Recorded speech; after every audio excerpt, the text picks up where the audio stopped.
buenos días, amables televidentes y radioyentes. Gracias por darnos el privilegio de llegar hasta sus hogares y poder estudiar juntos la palabra de Dios por unos momentos. O a lo mejor, como siempre he dicho, que nos da la oportunidad de llegar hasta su vehículo mientras maneja. Estamos aquí para estudiar la lección de la escuela sabática que todos los días traemos por estos medios de comunicación. Aprovecho para invitarle a que visite nuestra iglesia Advenimiento del Séptimo Día de los Tres Ángeles en la ciudad de Irving, Texas, la iglesia central. Estamos ubicados en el 210 East Sixth Street, Irving, Texas 75060. Este sábado estaré predicando la palabra del Señor en la iglesia central de Irving. Y aprovecho para invitarle a usted, amigo televidente y radioyente, a que venga y visite nuestra iglesia este sábado. Desde las 9 de la mañana estaremos adorando al Señor y estaré predicando el mensaje. Ojalá tenga el gusto de saludar a algún hermano o hermana que por primera vez nos visite. Está conmigo ya el hermano Tino Orellana, que me ha de acompañar en el estudio de hoy. ¿Cómo estás, mi hermano? Muy bien, gracias, pastor. Gracias a Dios y al Espíritu Santo que me ha invitado aquí nuevamente, y a ustedes, gracias por compartir la palabra de Dios, que sea beneficio para nosotros y para las demás personas. Amén. Bueno, vamos a orar. Mi hermano Tino va a tener la oración.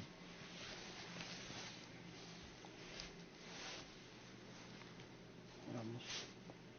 En el nombre del Padre, del Hijo, del Espíritu Santo, Jehová Dios de los ejércitos. Gracias, Padre, porque nos da un día más de vida. Gracias por la salud, gracias por la fuerza, gracias por su gracia.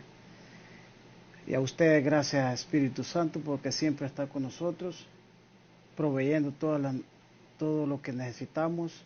Gracias por su misericordia, gracias por usted y los santos ángeles que nos protegen donde quiera que vamos y estamos. Abra nuestra mente, nuestros corazones para llevar a cabo este estudio, y que las demás personas que también estén en diferentes partes del mundo, usted pueda abrir sus corazones y que puedan recibir este mensaje. Amén. Todo esto se lo pido y se lo agradezco en el dulce nombre de Cristo Jesús. Amén. Amén. Hoy continuamos mirando ese papel que Pilato le tocó jugar allí en el pretorio. Cómo este hombre, la verdad, se vio en una situación donde no hallaba qué hacer ante un hombre inocente como Jesús. Cuando escuchó Tino Pilato de que Jesús era de Galilea, queriendo él zafarse de la responsabilidad del juicio que lo obligaban a que ejecutara sobre Cristo, ¿qué hizo inmediatamente él cuando supo que era de Galilea? Pues, según nos dice la Escritura, que él automáticamente se lo envió a Herodes. Pero vamos a leer que la Escritura nos pueda decir acerca de este relato en Lucas 23, 6 y 7.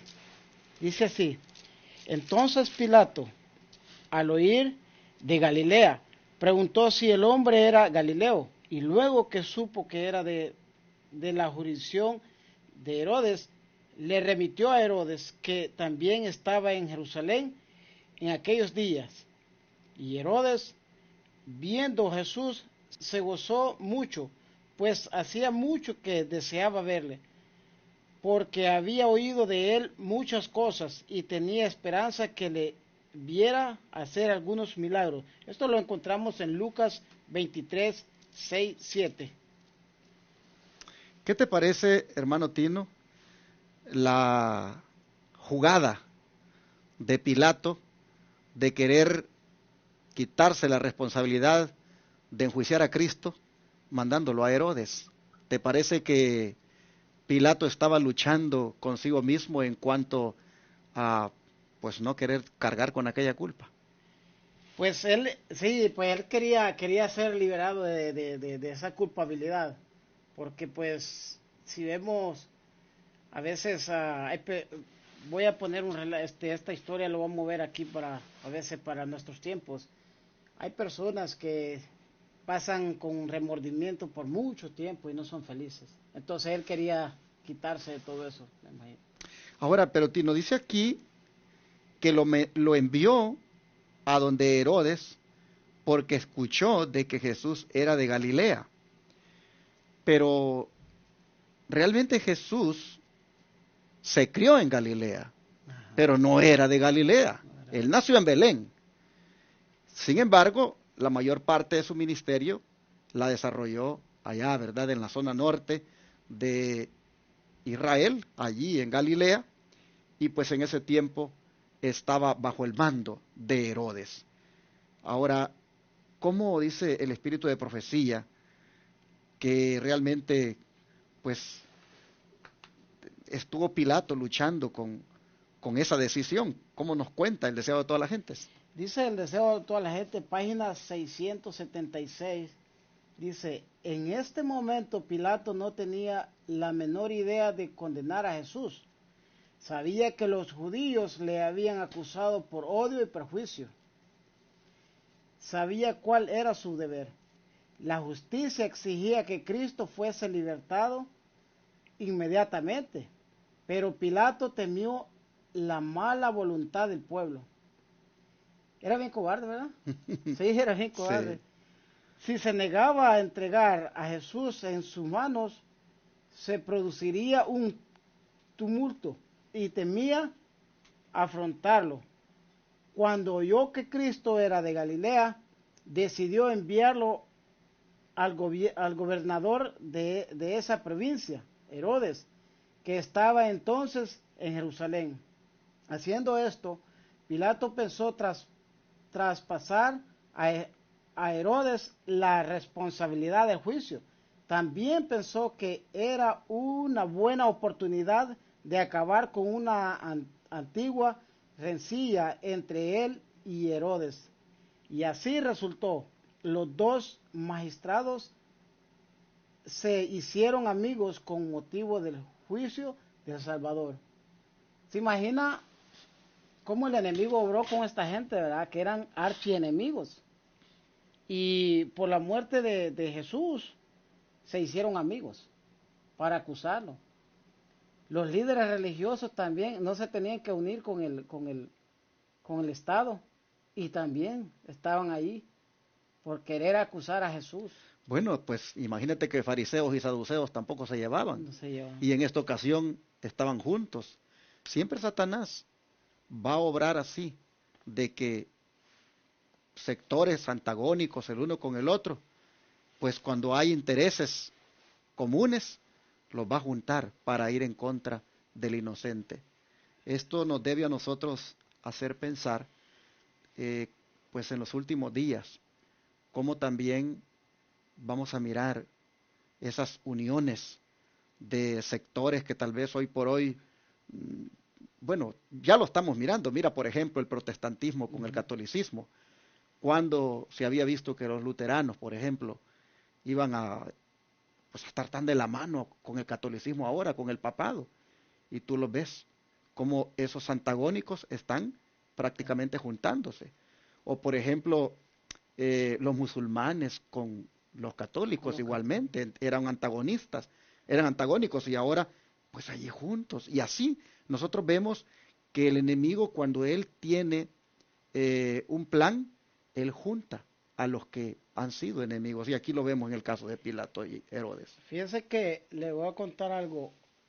Cuando mi hermano, bueno, ahorita porque él está en Ohio, pero normalmente cuando estaba en el ministerio de la prisión aquí en Huntsville, al principio, normalmente en las prisiones hay muchas denominaciones como pastores o miembros que llevan diferentes denominaciones, como católico, testigo de Jehová y etcétera. Pero en este caso, en esta prisión no querían a los adventistas. Entonces, me contaba mi hermano Rey de que empezaron a buscar firmas de todos los reos y las demás denominaciones se unieron con el sacerdote. Ahí se unieron testigos de Jehová y bautistas de diferentes denominaciones con el sacerdote para sacar a los adventistas de ahí. Pero resulta de que pues con el mensaje de Dios no se puede. Dios es el que lleva la delantera. Entonces eso, el enemigo quiso jugarle sucio a Dios, pero él mismo se dañó porque me contaba mi hermano, dice, ¿por qué todas las denominaciones, los reos se preguntaron, ¿por qué los demás se reúnen para atacar a los adventistas? Algo especial tienen. Y hubieron unos que se empezaron a investigar, e incluso yo le di le regalé un libro donde dice las 27 creencias adventistas, porque me dijo mi hermano que si lo tenía y yo se lo di. Y empezaron a estudiar las creencias. Entonces, cuando se dieron cuenta de que el mensaje adventista es un mensaje puro, el grupo empezó a crecer y la gente empezaba a llegar. O sea que el enemigo ahí se chascó el sol. Exactamente. Y lo mismo va a suceder, hermanos, en el tiempo del fin. La estrategia del enemigo siempre es, pues, a unir a los, como dije, a los sectores antagónicos para ir en contra del remanente, pero el Señor va a prevalecer. Por supuesto, habrá algún sufrimiento, habrá alguna persecución, habrá inclusive hermanos que, pues, serán mártires. Yo no sé cuál será la suerte que nos va a tocar. Solo debemos nosotros, hermanos, como Jesús, ser inocentes. Que a nosotros nos acusen solamente en lo relacionado a nuestra fe, como en el caso de Daniel, ¿te acuerdas? Que no le hallaban por dónde acusarlo y dijeron, pues aquí solamente que lo hagamos en relación con su fe y veámoslo, de qué manera lo agarramos. Y mira, pusieron aquella orden de que nadie debería de pedir a ningún Dios excepto al rey, y de esa manera impedirle que él pues siguiera con sus hábitos de oración. Pero nosotros vemos los resultados, él permaneció fiel, él fue inocente y fiel, y Jesús de la misma manera pues era inocente, y Pilato decía, ¿cómo hago con este hombre inocente? Yo la verdad me siento, voy a decirlo en mis palabras, mal condenarlo, se lo voy a mandar a Herodes ya que está aquí. Y Herodes andaba allí porque pues Herodes era mitad idumeo y mitad samaritano, y él había venido a Jerusalén para la fiesta. Y entonces Pilato miró esa gran oportunidad de poder zafarse.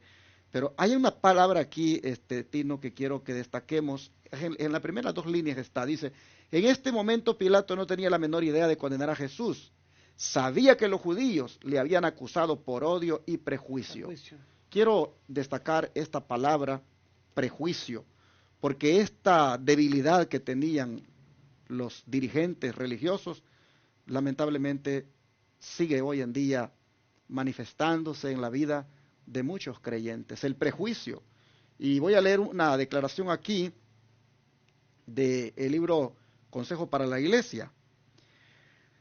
Dice, cuando Cristo vino a predicar palabras de vida, el vulgo le oía con gozo, y muchos, hasta de entre los sacerdotes y gobernantes, creyeron en él. Pero los principales de los sacerdotes y los jefes de la nación estaban resueltos a condenar y rechazar sus enseñanzas. A pesar de salir frustrados todos sus esfuerzos para encontrar en él motivo de acusación, a pesar de que no podían dejar de sentir la influencia del poder y sabiduría divinos que acompañaban sus palabras, se encastillaron en sus prejuicios y repudiaron la evidencia más clara del carácter mesiánico de Jesús, para no verse obligados a hacerse sus discípulos. Estos opositores de Jesús eran hombres a quienes el pueblo había aprendido desde la infancia a reverenciar y ante cuya autoridad estaba acostumbrado a someterse implícitamente. ¿Cómo es posible, se preguntaban, que nuestros gobernantes y nuestros sabios, escribas, no crean en Jesús? ¿Sería posible que hombres tan piadosos no le aceptasen si fuese el Cristo? Y fue la influencia de estos maestros la que indujo a la nación judía a rechazar a su Redentor. Así que los prejuicios, el hecho de previamente juzgar los motivos, los propósitos de una persona, hermanos, lo llevó a rechazarle y también a inducir al pueblo a que hiciera lo mismo. Así nosotros vemos que esto del prejuicio es algo con lo cual nosotros no deberíamos transigir, no deberíamos permitirlo. Pero bueno, leíste el versículo 8, Tino, sí, pero me gustaría que lo vuelvas a leer porque pregunta, ¿qué cosa específica quería Herodes que Cristo hiciera que le hubiera conseguido, dice, su liberación? Lucas 23:8. Sí, siempre en Lucas 23, ahora el verso 8 dice, y Herodes, viendo a Jesús, se gozó mucho pues hacía mucho que deseaba verle, porque había oído de él muchas cosas y tenía esperanza que le vería hacer algunos milagros. O sea que a Herodes lo que le impresionaba y lo que él quería ver eran los milagros de Jesús. O sea, no es porque él sentía el deseo de, sí quería, o sea, ver a Jesús, pero no para entregarse a él, sino para los milagros. Y sabes que antes de que comentemos ese punto, me gustaría que veamos lo que es el don de profecía en cuanto a lo que él realmente quería, por qué era que lo quería ver. ¿Qué te parece, Iles, para nosotros? Sí, dice así en el deseo de toda la gente en la página 676, 677 dice, Pilato volvió a confiar a Jesús a los soldados y entre burlas e insultos de la muchedumbre fue llevado apresuradamente al tribunal de Herodes. Y Herodes, viendo a Jesús, se alegró mucho. Nunca se había encontrado antes con el Salvador, pero hacía mucho que deseaba verle, porque había oído de él muchas cosas y tenía esperanza que le vería hacer alguna señal. Este Herodes era aquel cuyas manos se había manchado con la sangre de Juan el Bautista. Cuando Herodes oyó hablar por primera vez de Jesús, quedó aterrado y dijo, este es Juan el que yo degollé. Dice, él ha resucitado de los muertos. Por eso, virtudes habrán en él. Según Marcos 6:16. Sin embargo, Herodes deseaba ver a Jesús. Ahora tenía oportunidad de salvar la vida de este profeta. Y el rey esperaba desterrar para siempre de su memoria el recuerdo de aquella cabeza sangrienta que le llevaran en un plato. También deseaba manifestar su curiosidad y pensaba que si ofrecía a Cristo una perspectiva de liberación, haría cualquier cosa que se le pidiese. O sea, hermano Tino, que Herodes pensaba que Jesús era Juan el Bautista, Pensaba, que sí. había resucitado. Era Juan el Bautista el que él había degollado y por eso deseaba verlo, porque de esa manera, dice, podría como quitarse, digámoslo así, aquel cargo de conciencia que tenía. ¿Qué te parece el hecho de que diga que si él le pedía que hiciera un milagro con el fin de que pues él quedara libre, ¿qué te parece el hecho de que él pensara de que Jesús haría cualquier cosa que él le pidiera a cambio de ser libre? ¿Tú crees que eso que él deseaba, de por curiosidad, que el Señor hiciera ese milagro, tú crees que eso que dijiste hace un momento, pues todavía se da hoy en día, de que la gente quiere ver a Jesús o quiere estar con Jesús, pero interesado tal vez solamente en un milagro? Sí, eso hoy en día se da mucho, porque en realidad yo siempre, a veces siempre digo así, nosotros necesitamos ver la misericordia, o necesitamos de Jesús cuando más necesidad tenemos, ¿verdad? Por interés. Pero en realidad a Jesús lo debemos de necesitar todos los días, en cada segundo, porque el hecho que Jesús, Él nos da todo lo que necesitamos, pero lo más principal es que deberemos de tener es su gracia, ¿verdad? Porque si no tenemos su gracia, el enemigo nos puede dañar.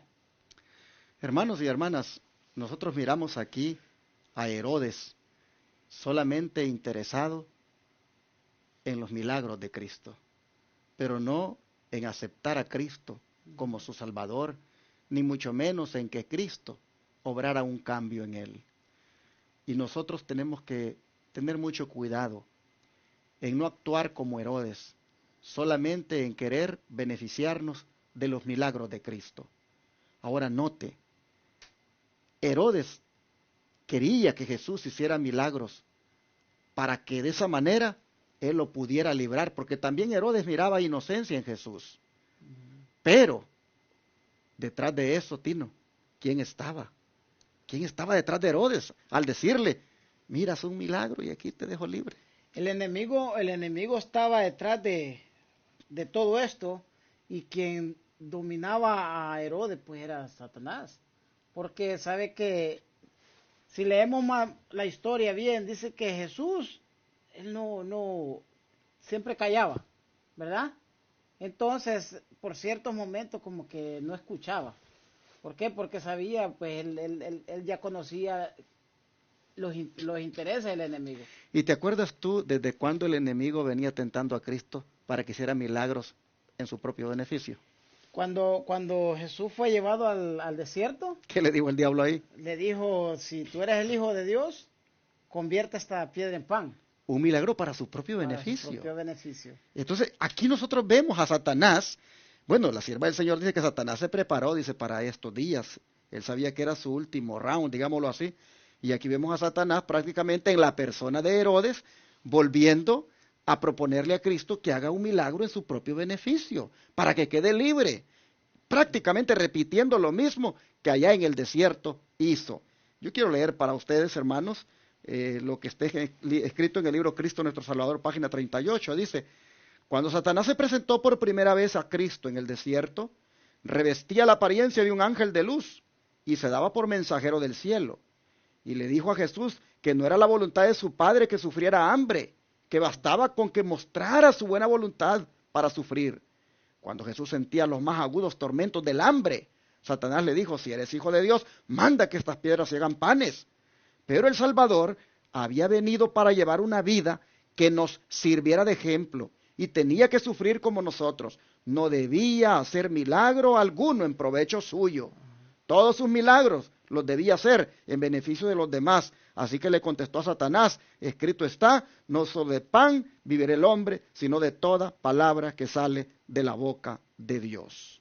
Pero nota, mi hermano, dice que él no tenía que hacer ningún milagro alguno en provecho suyo, sino solamente en beneficio de los demás. Beneficio de los demás, sí. De manera que, aunque Herodes ahora le esté proponiendo esto para dejarlo libre, Jesús no va a prestarse para eso, porque eso es una estrategia de Satanás. Bueno, mis hermanos, así ha sido pues la lección de hoy, bien interesante, conociendo el trasfondo de Herodes, lo que le movía, también conociendo el trasfondo de Pilato, lo que le movía, y viendo lamentablemente los prejuicios de los líderes religiosos y la simple curiosidad de Herodes al querer ver a Jesús y no porque realmente quisiera rendir su vida. ¿Por qué tú sigues a Cristo, hermano? ¿Por qué seguimos a Cristo nosotros en este tiempo? ¿Por qué nos declaramos sus discípulos? ¿Por qué decimos que Él es nuestro Salvador? ¿Qué nos mueve, hermanos, a estar con Él y a seguirle? Ojalá no sea ningún motivo egoísta como el de Herodes, ni mucho menos una simple curiosidad, sino por motivos correctos, porque le amamos, porque Él es nuestro Salvador.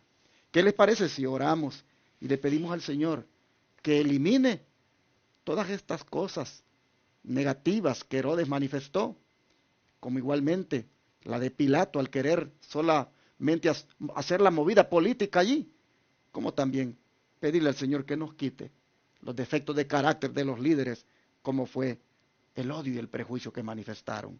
Oremos por esto, ¿qué les parece? Nos arrodillamos para orar.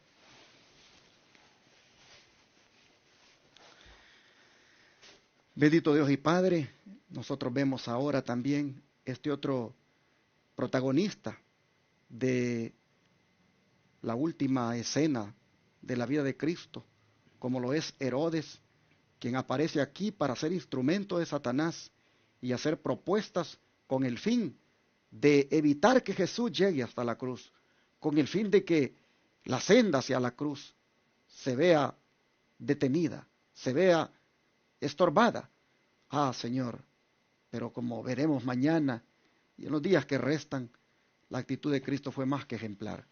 Pero en esta hora nosotros estamos suplicándote para que nos ayudes a estar contigo y a seguirte por un solo motivo, y es por amor, porque de verdad eres lo más especial y lo más precioso para nosotros.